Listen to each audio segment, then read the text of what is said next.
Are we, do we have to wait for? I think we're good. Yeah, I'll fill in for Amy. Okay, perfect. Okay, good morning.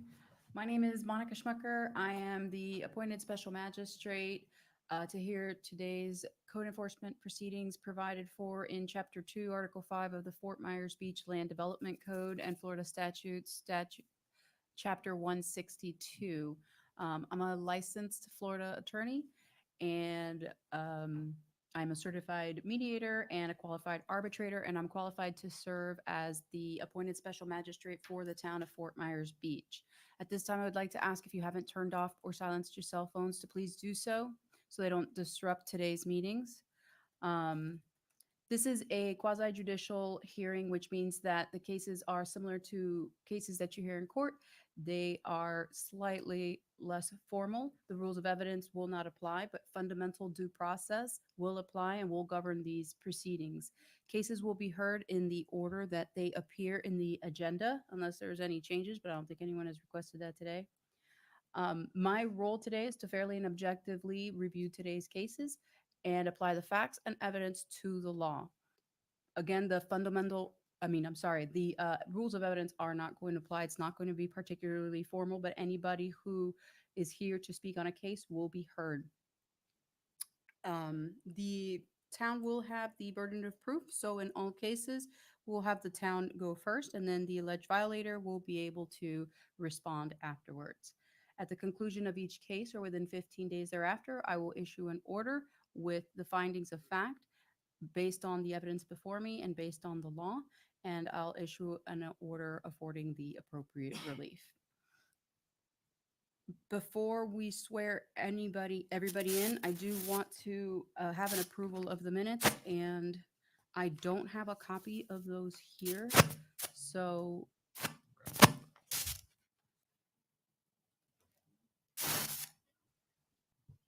Can you, yeah. I would need to sign them. Yeah, Okay. Yep. okay.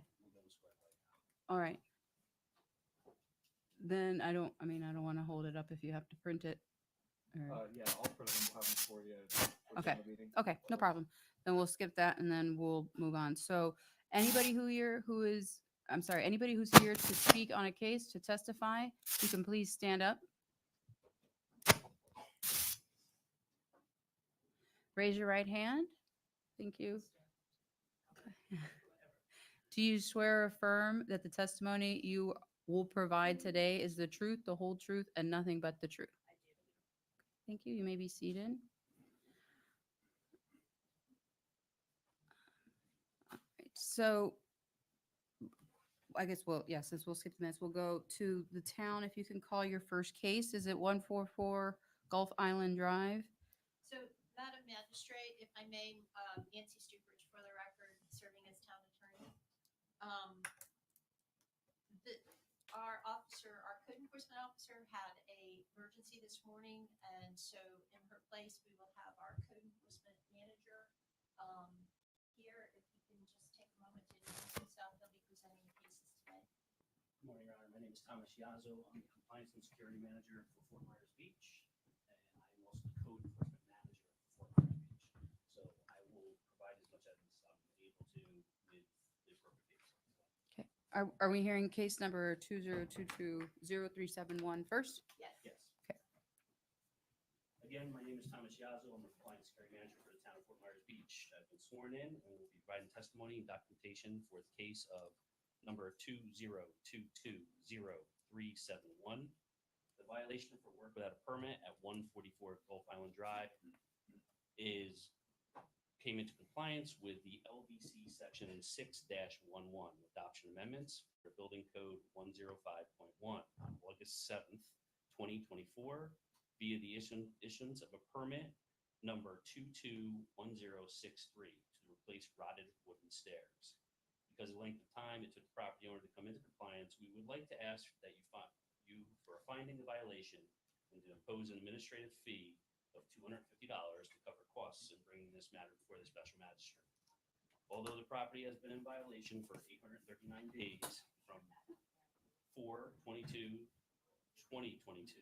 to 8/7/2024, we are not asking for fines due to compliance and will be happily close the case upon full payment of admin fees. If I may, Yes, you may. so, Mr. Yazzo, I just want to ask you a few questions. So Officer Bat, she works for you? She does. She does. And she shared with you her findings as she was administering this case? She did. And so the representations that you've made is based on your personal conversations that you had with her? Yes, sir. Thank you. We don't have the respondent here, I imagine. No, we don't. And, Your Honor, what we are asking for is basically recovery of our administrative costs of $250. We are asking that you do find that there was a violation. In the event there is a future violation, we would like to be able to come back as a repeat. And we are not asking for a fine. Basically due to the extenuating circumstances that the residents of the island have experienced. They are in compliance, and that is our primary objective. Thank you. All right, I have read through the materials that were provided. And without any further comment from the respondent, I will find that they were in violation. I will not impose a fine as recommended by the town's attorney. And I will impose the costs, which are $250 administrative costs. And I will issue an order accordingly. Is there anything else you would like to add? Not on this case, Your Honor. Okay, thank you. Then Um, that'll be it for that case, and we can call 20240249 Kia What we Sierra. wanted to do, if it's okay with you, is to go ahead and move the Lauder case up. That one will be very quick. Sure. Okay, so and I then- guess I'll have to defer to Officer Johnson. All right, give me 1 sec. All right, so then I'll call case number 20240316, which is 5740 Lauder Street. Again, good morning, Your Honor. I'm Thomas Yazzo, Compliance Security Manager for the Town of Fort Myers Beach.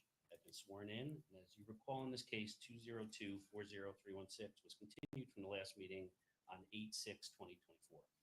I'm asking for the order to close the case as we are transferring this matter to the building official for further consideration under the unsafe building code.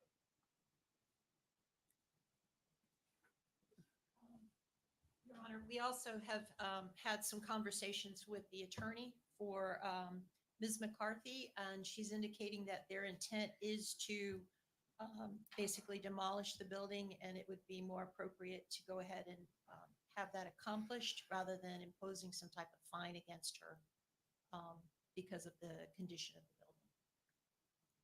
Do we have a respondent?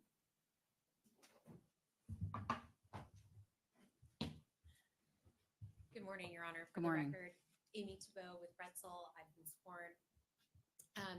We do represent Wendy McCarthy.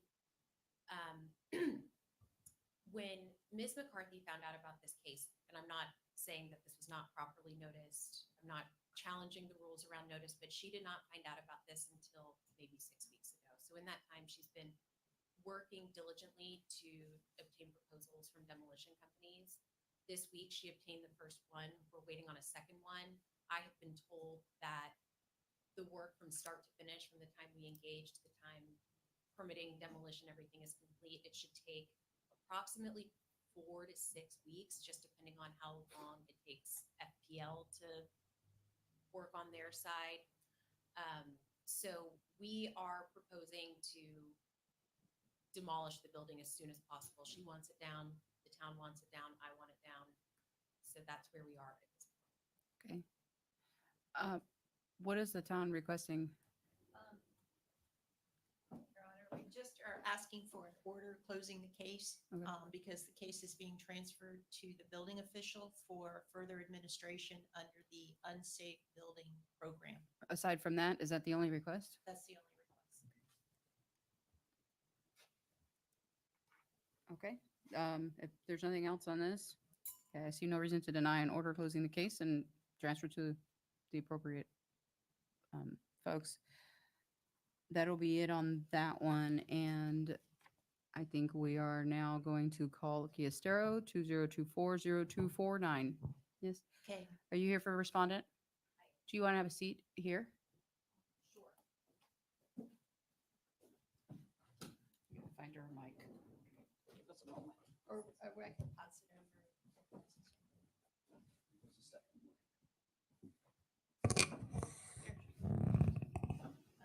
Thank you. Does that work? Yes. Oh, hopefully he can.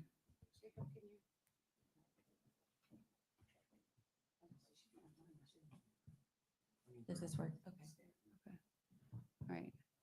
Okay, so we're calling 2024003, I'm sorry, 2024024916661 Estero Boulevard, Kiestero Shops LLC.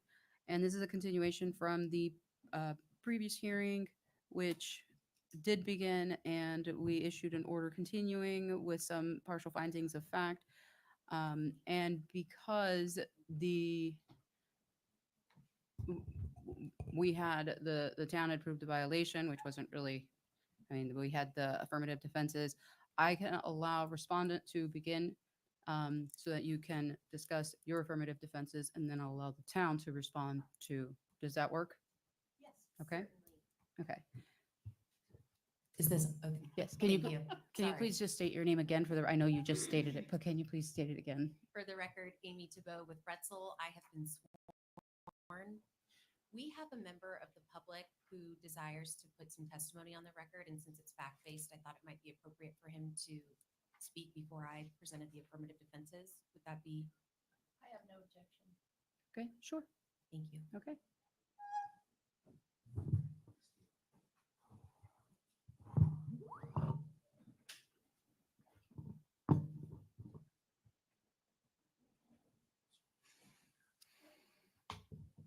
Good morning, Special Magistrate. Good morning. My name is Tim Shadle, and I was sworn. And I just wanted to come to tell what I know to be factual about this case. I've lived on the island since 2009. And I've been coming here probably minimum 10 years prior to that. And well prior to the ownership of Kiestero by its current owner, that parking lot was used as a paid parking lot for years. And everybody that's been on this island for that long of a period knows that to be factual. I parked there many times. I snuck in many times, well before he bought the property. And I also know that during the last meeting, it was stated by the town's attorney, current attorney, that this was the first time that this issue, the issue of the defense that was raised at the last special magistrate meeting, was ever brought up. And that's not factual. That issue had been brought up well in advance. It may have been the first time in this particular case, but it was brought up at the very beginning of the first violations that were issued against the owner. And I don't know if it was a legal parking lot at the time when I witnessed back in late 90s and up until ownership by the current owner, but I know it just is factual that it was used as a paid parking lot. And the defense that is currently being raised, if it's under the law legal, if I was the current owner, I can say that I'd be very upset myself after paying $188,000. Excuse me. Just, I know him, and I know him differently than many people do. He's never treated me poorly. He's never spoke to me with any disrespect. And I just feel he's got a bad shake. And I hope you take that into consideration today. Thank you.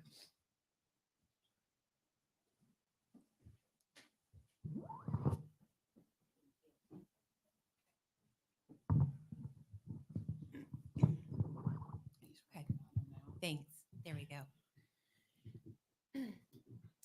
Thank you, Your Honor. So in line with what Mr. Shadle has just presented, I'm going to just recap a quick overview of the history of this property. This was developed back in 1976. The Lee County Property Appraiser's Office designates that the building was constructed in 1976. The 1977 aerials are the first ones that show that it was fully constructed. And it was purchased in 1980 by Kia Stero Limited, then transferred ownership to a related entity called Beatty Rotermund Inc. That entity, when they purchased the property in 1980, began the commercial parking use that exists through today. In 2001, the current property owner moved to the island and became interested in the building. And part of the reason he became interested in the building was because of the commercial parking use. But it wasn't until 2017 that he purchased the property. And at that time, he continued the use that had existed at that point, established in 1980. In 2019, the first case related to this issue was opened. There were hearings in front of the LPA and the town council. And then this ultimately went to the special magistrate in January of 2020, I believe. And at some point in 2020, that original special magistrate order was amended. And it was 30 days after the date of that amended order that the current owner appealed under Chapter 162 to Circuit Court. And because they had appealed what was actually materially adopted in that first order, ultimately that case was dismissed for lack of subject matter jurisdiction because it wasn't filed within 30 days of that order. In 2022, the town filed suit against the property owner to foreclose on the property, and it was in March of this year that he ultimately paid the fines that had accrued as a lien to halt foreclosure on the property, to keep the property. And the next day, this new case was opened, and you're familiar with the rest. We were here in front of you last month. I won't rehash that. When this property was constructed and this use was established, it was in the BU1 zoning district in Lee County. At that time, commercial parking was a use that was permitted by right. And in between the last hearing and now, I have been able to review that original zoning ordinance and the amendments thereto that were adopted at the time that this was established in 1980. And there was no separate permit requirement. There was no separate permit requirement to establish paid parking under that land development code. So the use was established lawfully, but the issue that we have had, the issue that this property owner had with other council back in 2019 and 2020, is the challenge of showing that this was a lawful non-conforming use because there was no specific approval for this. But having reviewed the regulations, clearly things are a lot more, the regulations are a lot more stringent today than they were 45 years ago. So we require a lot more review and permitting when we establish new uses and new structures and things of that nature. This was just simply something that didn't require a permit at that time. Today, the property owners has been operating this lot under the belief that it is grandfathered in as part of Section 34-3241. It was lawful at the time the use was established. It has continued. But to reiterate what we have said in the hearing last month, we have a full application in for special exception, application fees paid. They have spent quite a bit of their time and resources getting in the special exception application just to settle this dispute with the town once and for all. We are seeking the special exception. It is our understanding there will likely be some variances associated with that. We're prepared to address them and do whatever is required to get this approval to legitimize it. And so ultimately, we're here today to reiterate the request that we simply put any fines that may be imposed into abeyance to allow for the property owner to go through the special exception review process and hopefully obtain approval from the town council for this. In regard to the briefs that were filed, the town asserts that res judicata and collateral estoppel apply. In this particular instance, I would argue that they don't, simply because Florida courts are very hesitant to apply those principles in administrative settings. And this has not been fully adjudicated. This was not fully adjudicated on the merits. Res judicata does not apply where a case is dismissed for subject matter jurisdiction. I'll pull the case quickly. That is Miami Super Cold versus Griffin Industries, Inc., which is a Florida Second DCA case from 1975. Could you say And- that one more time? Miami Super Cold Co. v. Griffin with 2 I's, Industries, Inc. And I can give you the citation for that. It's 178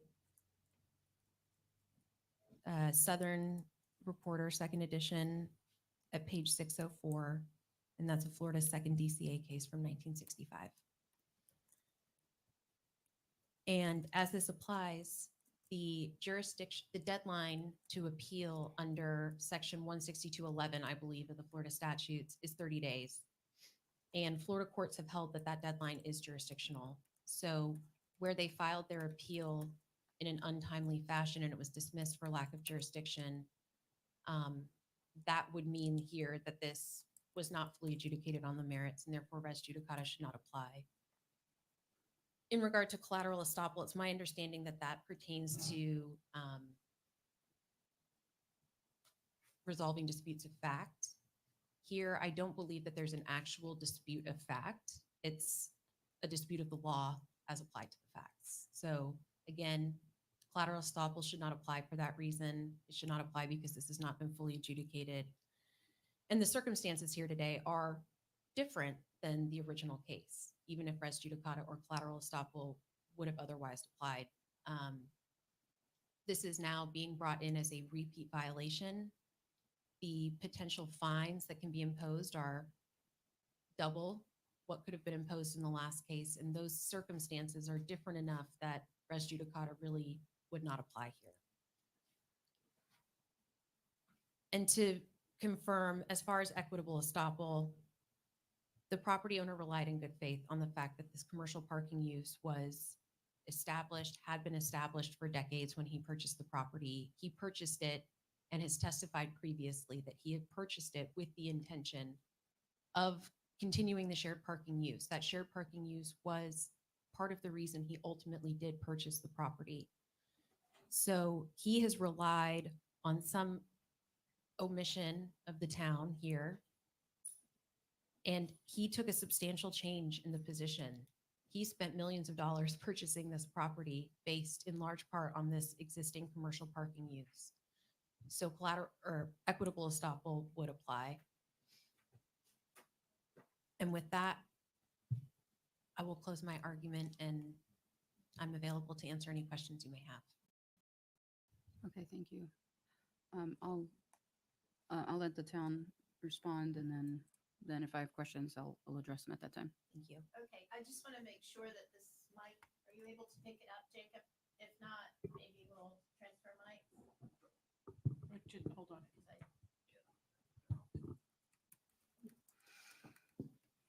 Got to bring it closer to your face. Thank you. Okay, so the town's position has been, and it has not changed, that historically this use that Kia Stero is engaging in on the property was illegal. It was illegal back when the first code enforcement case came through and was adjudicated, and it remains an illegal non-conforming use. If you did something that was illegal back in the 80s, in the 90s, or the 2000s, the fact that you continue to do an illegal act does not change that. As far as the history of the property, Kia Stero has, and I did additional research, and the first time that this argument has come up in this case was at our last hearing. However, the argument was made in other forums prior to that time. Before I go into that, I do want to comment briefly on some of the comments that were made as far as the evidence that's in the record today. So there is a copy of the 1975 plan. That plan does not show that the proposed use that Kia Stero is engaging in is a lawful use. The affidavits that are in the record, those are self-serving and they are not relevant. They are dated and they have nothing to do with the violation that is currently being adjudicated. There is no matter of right for a commercial lot on that property in the manner in which Kia Stero is engaging. There is a copy of the zoning code from the county. We do not have an interpretation of that code. We do not have a site plan or any indication from the county that that was a lawful use and that it is available as a matter of right. You have argument from counsel. As far as the history, I really want to focus on that. So there was a number of notices of violations that were given for entities that were engaging in similar activity. And Kia Stero was given a notice of violation back in 2019 for the illegal use of the commercial parking lot. Thereafter, prior to the adjudication of that matter before the special magistrate, Kia Stero, recognizing that it needed to determine whether or not it's legal or not, did appear before the local planning agency and in a public meeting with the opportunity to be heard, presented argument that the same argument that you're hearing today, Your Honor, that his use was authorized under the county ordinances that were in effect at that time. The LPA disagreed with him, and their recommendation to the town council was that it was not a legal non-conforming use. Thereafter, Kia Stero had a second adjudication or review by the town council itself. And the result there was that it was not a legal non-conforming use. Basically, again, the same arguments were made that there was some type of entitlement from the county with the lack of evidence. Thereafter, the Kia Stero went back to the special magistrate and made the exact same argument again, which is the argument that they are making today. There was an error apparently in the order that was issued by the special magistrate, and that matter was heard again in the fall. And during that hearing, same argument was made and denied basically by the special magistrate. That is the order that was appealed. Same argument was made to the court.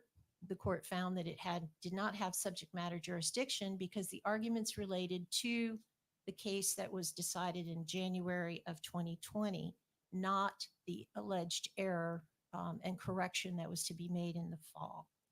And for that reason, the court dismissed that case. There is case law that was cited in our reply that says if a court can go ahead and hear the merits of a case that might otherwise be untimely filed, if it is in the best interest and it is equitable to do so. This court chose not to do so. The court had evidence before it that the LPA said he has no right. The town council said that he has no legal non-conforming right. The special magistrate. And so there was really no persuasive evidence provided that would allow that the court would deviate from providing equity in some manner to this litigant and therefore dismiss the case on procedural grounds, being that there was no subject matter jurisdiction. So because of that, for the authorities that we cited in our reply brief, we find that we think that, yes, res judicata does apply. Collateral estoppel, whether he purchased it in good faith or not, is immaterial if it's an illegal use. That doesn't change the illegality of it. There's no evidence in the record that shows that this is a legal non-conforming use. As far as the comments made by the member of the public, Mr. Shadle, he does affirm that these arguments were raised before and decided and not in favor of Chiestero. If Chiestero purchased the property in reliance on misinformation that he was entitled to some type of use, that is not the fault of the town. The town is simply trying to enforce its code and have everyone on a level playing field. It's my understanding that the other individuals that were subject to some notice of violations for similar activity did go through the process and did receive special exceptions and are lawfully operating at this time. I do want to go ahead and update the representation that was made in my reply regarding the filing of the special exception. At the time I filed my reply, there had been no special exception filed. However, I did verify that, yes, he has filed and he has made Chiestero has filed and has made the required payment. And staff will now engage in a review of the special exception and move forward with processing that as it does with other individuals in the case. In summary, our argument is really that what was illegal before is not now legal. If it was, there's no documentation, nothing that says it is now a legal non-conforming use. If they've engaged in illegal activity in the past and continue to do so, that is not justification for now allowing that illegal activity to occur. I also would like to go ahead and present a little bit more of an update. We do have an affidavit that we would like to place into evidence. The affidavit is executed by Officer Batt, who again was unable to be here today. I believe we've shared a copy with Chiestero. And I'm going to defer to Officer Yazo because Officer Batt is his employee and they have communication back and forth. And I believe you are knowledgeable of the information that is in the affidavit. Good morning, Your Honor. Again, Thomas Yazzo, Compliance Security Director for Fort Myers Beach. At this time, I'd like to present Exhibit N, which you just received, that has some photos in it. It also has the affidavit from Officer Batt, which I'm going to testify to some of the information. It's a photo of a notice of hearing posted on August 27th, 2024 to the violation property located at 1661 Estero Boulevard, Fort Myers Beach. A photo of the notice of hearing was posted on August 27th, 2024 to the Town Hall located at 2731 Oak Street, Fort Myers Beach.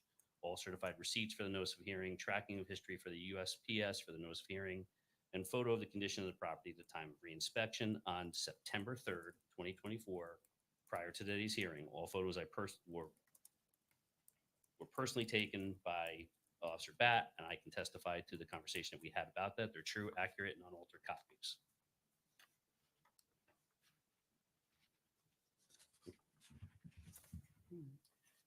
Ms. Stuppert, your other mic is working now. Okay, great.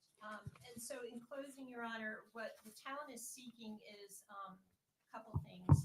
Recovery of the fine or the administrative costs of $250, a fine for, is it 171 days that Chiestero has continued to engage in illegal activity as a repeat violation at $500 per day. This brings the total to $85,500. And also the finding that this is a repeat violation, which you may have already included in your prior order. And if there is any other remedy that Your Honor feels would assist the town in stopping this illegal activity, We do not want to come back to you a month or two from now with another violation.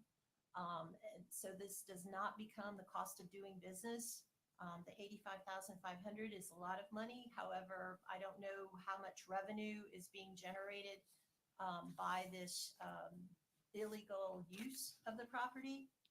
The town thought perhaps mandating some type of signage that would prohibit that this property cannot be used for paid parking until the special exception is given. I think that may evidence, we are still waiting for a call to say that he's in compliance. We've never received any type of notice that he is in compliance of the property. And we continue to see that he continues to operate as an illegal parking lot. It is enlightening and helpful, and we're happy to hear that he is proceeding with the special exception process, but that process does take time, and I believe it was 60 days was the testimony from Jason Smalley, our planner, at the last meeting.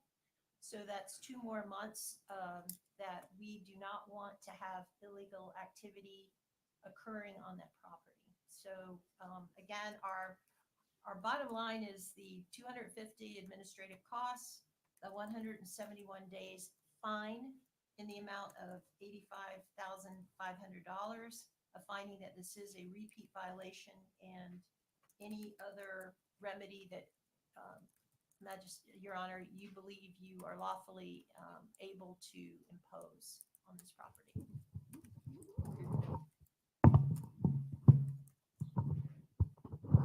And I'll admit this into, I'm sorry, I'll admit this into evidence. I was just looking at. Okay. Ms. Tavo, would you like to respond? And then I will have just a few questions. Yeah, just a couple of points.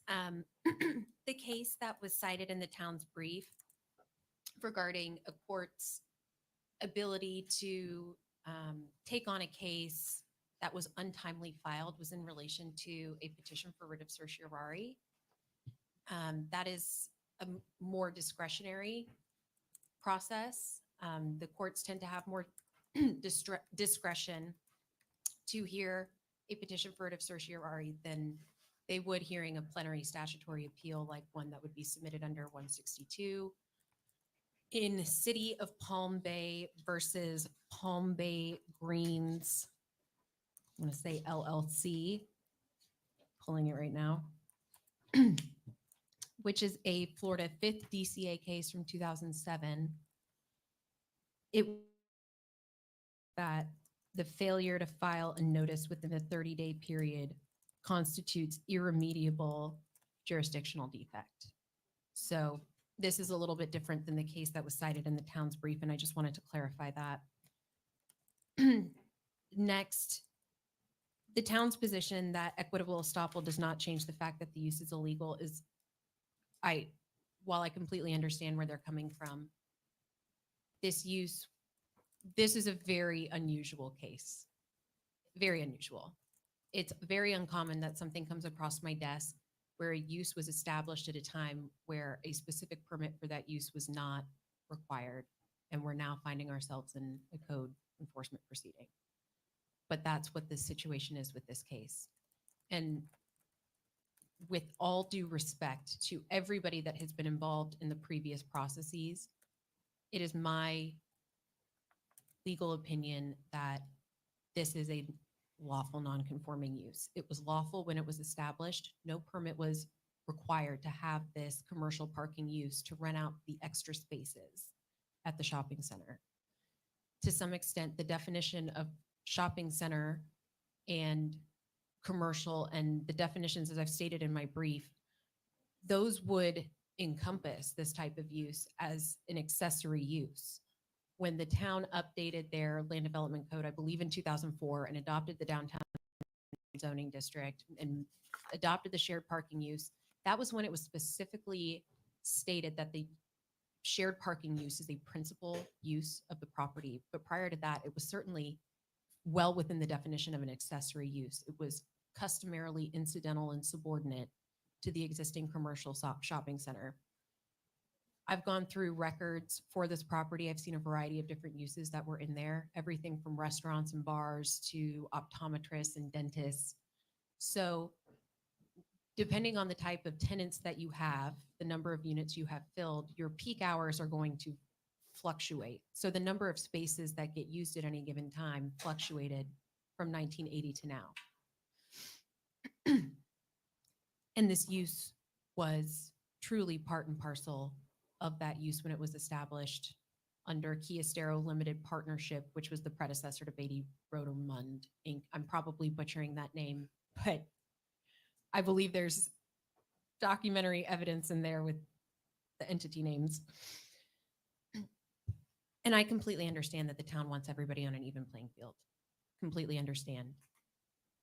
That is why we have submitted the special exception application. Even though we know that this is a non-conforming use, we want to work with the town. We want to fully bring this into compliance in a manner that satisfies everyone and not just the property owner. That's why we've applied for the special exception. And going back to that, I had submitted the special exception application on July 11th, as I had stated in the previous hearing. We were missing a survey. So when we received that, we submitted that. The application was deemed sufficient at that point, and the application fee has been paid. So the full application is with staff right now. Again, just going back to the town's argument that what was illegal before is not suddenly now legal. In general, I completely agree with that statement, but here, this was legal at the time it was established. Technically, with non-conforming uses, the case law says that local governments should cautiously interfere with non-conforming uses that are grandfathered in under new codes. Typically, that would mean that new approvals, like a special exception approval, would not be required. But again, we are not asking for relief from obtaining a special exception. We are just asking for a reasonable amount of time to put fines into abeyance before they start accruing to allow us to go through the special exception process. We think that's a really nice middle of the road agreement that would satisfy the town and satisfy the property owner and ultimately get us to a place where everyone is happy. With that, if you have any questions, I'm available to answer them. I do, and I guess my concerns in this case are slightly different than if this were to be the first time it were to come up. And in particular, I guess my question, and I'm gonna have to kind of explain first, and then there'll be a question at the end. But if this was an argument and a position that had been taken by your client previously, and it had been found to be in violation, it was not illegal, or it had not been established as previously legal and a non-conforming use currently, at least in 2019. And that was adjudicated administratively, but it was, at least, I mean, administratively, it was argued. The evidence was put before multiple, it was the LPA and the special magistrate. So by multiple people, it had been found to not be legal. These fines were imposed and they accrued. He paid. All of that was done. Why then? I guess my concern is, after it had been found multiple times to be in violation and the cases were closed, why then he would think that he could continue to operate? The concern that raises for me is you miss an appeal, you lose an appeal, and you get another bite at the apple by starting over. Do you understand that concern? So my question, I guess, is at that point, after the 2019 case closed out, he no longer believed that it was a non-conforming use, or at least he'd been found not to be. So, I mean, do you have any response as to why he would continue at that point after it had been found multiple times by multiple entities that it wasn't a legal conforming use? I, I'm sorry, non-conforming use? I, so for context here, I took over this case on July 1st of this year. I understand, So but it is the there's same a lot client, of, right? no, I understand. So I'm just giving you, I was not involved in 2019 and 2020 when he was working with one gentleman. The firm that filed the appeal was a different firm than that which represented him in front of the local, the LPA and town council and the special magistrate. I'm not exactly sure what has happened every step of the way. What I do know is that when he paid the fine, he at the same time engaged our firm to help him apply for and obtain a special exception. It was not filed until much later. Right. So the property owner has not taken a stance that he just wants to battle the town about this over and over. He does believe it's a non-conforming use. I believe it's a lawful non-conforming use. But in the interest of everyone's time and resources, we have decided that it is now time that the special exception is the best way to just get this done and to allow us to all move on from this debacle. Right. And aside from that, and I appreciate that the application has been submitted, is it your client's position that, if he disagrees with all of the findings of these multiple findings by, again, multiple people, it goes to appeal, and for whatever reason, I understand that it was, dismissed for lack of subject matter jurisdiction, and it wasn't, heard on the merits in the circuit court. And I get that, but it was still, I mean, once he misses that deadline and that's over with, it could just perpetually go on forever because he disagrees with the findings. And at that point, once it becomes a repeat violation, isn't it then a repeat violation having been found that it was a violation in the first place, having been closed out? That was the finding. This new case is for a repeat violation of a previous finding. So that previous finding, whether he agrees with it or not, was that finding. Those were the conclusions. So this case is a repeat of that finding. Is it not? Otherwise, somebody who disagrees can just keep doing it and keep bringing up the same argument that was already closed.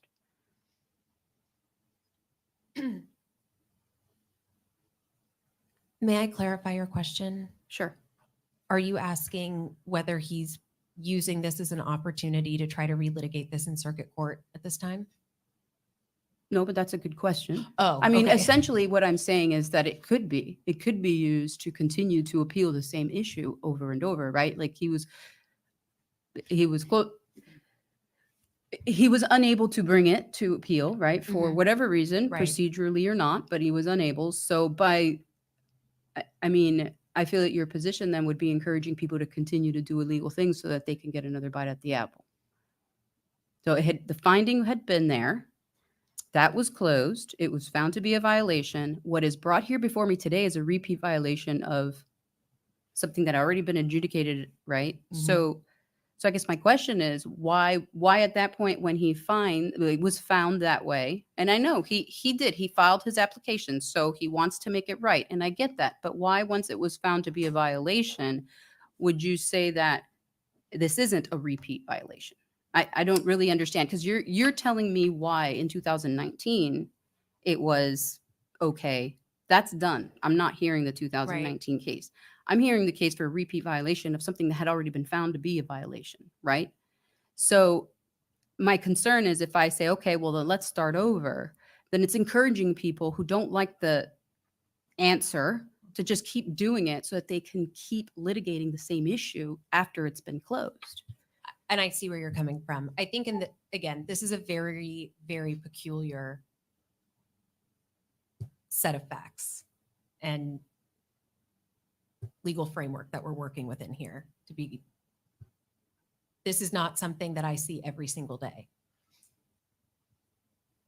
I don't believe that the intention is to sit here and relitigate over and over. That was why our firm was engaged to get the special exception. I don't believe that this would set a precedent because I do not believe that many code cases that come through here have a similar set of facts to this one. I've done a variety of code cases in other jurisdictions, and I've never had something like this before. So here, I think that some of the issues that make this really unique are the fact that this appeal was filed untimely. I cannot tell you why. I was not party to that particular proceeding. I was not involved. I don't really have the background on it. But it seems to me that the property owner did disagree with the ultimate findings at the local government level and wanted to establish that, no, this was indeed a lawful nonconforming use. And so he appealed. The appeal was dismissed because it was filed after the jurisdictional deadline. The court had no jurisdiction to hear it. If this case, for example, were then to proceed in accordance with the previous cases, there's a possibility that he might then want to go appeal to circuit court. And at that time, if he were to do it timely, I think that is when this would really be decided on the merits. And if he didn't like it, he could go to the second DCA or the sixth DCA, and whomever would want to hear this appeal, and he could take it all the way up and exhaust it. But that hasn't happened here. I don't believe that's what they want to do. I don't think anybody comes into a case wanting to get into litigation, which is why we're here today, simply asking for a compromise. We're asking just for the fines to be put into abeyance to allow us to go through the special exception process, because again, this use, in our opinion, was lawful when it was established, and therefore it should be grandfathered in without the special exception. But it's just not worth it to fight with the town about this issue anymore. And we're simply asking for a little give from the town as well, as far as when those fines begin to accrue. I have a question for the town. Do you have a response to, I guess Ms. Thibault stated that, initially this was it was illegal use because there was no permit required for this use. And you stated that it was never illegal. It was never legal to use this parking lot Correct. as such. So do you have a response to her statement or position that, Your It- Honor, if I were taking her position, I would have gone to the county and provided evidence from the county. And again, I don't really want to argue her case. But there's nothing in the record for you to adjudicate upon from the county that supports the argument that counsel has made. I mean, counsel doesn't interpret and apply county code.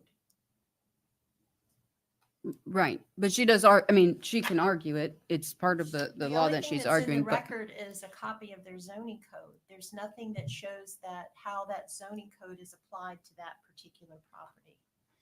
But Your Honor, more importantly, I want to point out too that the issue of a legal or a non-conforming use, the illegality of it, was decided by the town council. And the town council, as the governing body of the town, has the authority to interpret its codes. He had the opportunity to present his case, which he did. And there was a recommendation from the LPA to the town council. Town council could have agreed with the LPA or could have disagreed, but they made a decision. right. I know. That decision was not appealed. He never appealed that to the court. He could have, but he didn't. And if you look at the totality of possibly his strategy was if the town council had found that it was a legal non-conforming use, he could have taken that to the special magistrate as evidence that what he was doing was correct because that case had ending. But he failed there. He did not appeal it, yet he went back to the special magistrate and tried to argue the same thing. Right. So whether it went on appeal to, the circuit court from that decision, that's a done case. I mean, that's a decided fact, a decided determination made by the special magistrate. Okay, my question, and yes, I get that. I understand. My question to you though is, do you have any comment at all or any response at all to her statement that a permit was not initially required and that's what established the legal use, which became a non-conforming use? Or do you just not have a response to that? No, my response would be based on evidence from the county, and there's nothing in The lack of record evidence. about- Okay. from right. the county as to what his rights were under the county code, other than a copy of the county code. Okay. And there was some discussion about after Hurricane Ian, did this continue to operate as a parking lot for 9 months after Hurricane Ian? I don't know. I would defer. I know there wasn't a violation issued until March of this past year, and that's the current violation that's before you. Again, if he was engaging in illegal activity during that period of time, there was no pending code violation. I know. I was just wondering I have a question just about the facts themselves because we have a very long period of time that she's alleging applies here. So I know that after Hurricane Ian, a lot of things changed. So I don't know if either of you have any evidence one way or another whether that parking lot ceased operating for 9 months or more. It But did- our violation is from March of this year through today. I understand. That's what we're focused on. Right. I Okay. understand that. Okay. It's my understanding that the commercial parking lot use continued during that time, in large part because during the storm, after the storm, and to the current time, most of those units are vacant. So they've been working to remodel the actual structure itself. And excuse me. So it is my understanding that the commercial parking use has continued this entire time. Okay. In large part because they are aware of the rule where if you discontinue a non-conforming use for 9 months or more, you've abandoned it under the town code. Right. I understand. Okay. Okay. Did you have something? You looked like you were about to say No, something. We just wanted to reiterate what the town's request is. Initially, just, we want him to come into compliance. If he decides to stop engaging in this illegal activity, please notify us, as he's been informed and advised to do, or get a special exception that will put him on the playing field with others. The $250 administrative fee really covers all the costs of the time and resources that the town has devoted to this again. The fine, however, is being requested to hopefully encourage him to stop with this illegal activity. And then the finding that it is a repeat violation in the event he does it again. And again, requesting your honor, if you have any other thoughts of how to deter this illegal activity in the future, we're receptive to that. Okay. Okay. So I spent quite a bit of time. There were a lot of materials submitted by both parties. Do you have, by the way, this exhibit N? Did you get them? I wasn't Yes, looking up in this. Okay. Yes, the town gave it to me before the hearing. Thank you. Uh-huh. Okay. So I've spent quite a bit of time looking through all of the materials. I do agree with you that it is very unique situation and a very difficult situation. I have 15 days to issue an order. I would much rather, I wanted to hear what was presented today on top of having reviewed what I reviewed. And it was over 100 pages, I guess, 200 pages maybe, that I was looking at. Plus, I pulled every single case that was cited. I pulled the ordinance that, I tried to pull the resolution. I never found Z1, but I did find the ordinances that were cited. I can send you Z1. I would like to see what Okay. you were referring to specifically. If you can send it to the town, maybe Amy. Okay. I have 15 days. I am relatively prepared to issue an order, but I don't want to on a, something that involves so much to just vocalize it now because I do want to sit down. I don't know if the cases that you cited were some of the ones I pulled already or not, but I just would like to look at everything and I want to get it right. Mhm. So I will take this under advisement. I will review if you can send me Z1 or Z-1. If you can send it to Amy as soon as you get a chance. That was not included. The ordinance, I don't remember, it was 87 maybe dash. I don't remember off the top of my head, but the ordinance was included in your materials. So I was able to read all of that. I want to go over everything, take into consideration the oral argument, and I will issue an order within the next 15 days. Your Honor, are you requesting a certified copy of that Z1, whatever it is? I mean, I just would like to look at it. Okay. I just want to know what, if you were citing to it, the way I pull every case when somebody cites to it to make sure Mhm. it's taken in, proper context. I was unable to do it with that because I could not find it. So I just want it. If I feel the need that I would need a certified copy to verify anything in particular, I can do whatever needs to be done. But as of right now, I just want to look at it. And that's it. So I'll issue an order in 15 days. I don't have an answer for you today, but it will be soon. Okay? Thank you, Your Honor. Thank you, you. Your Honor. Thank you.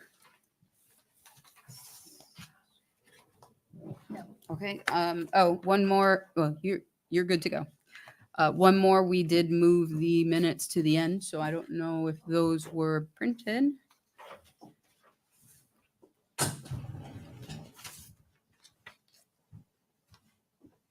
Thank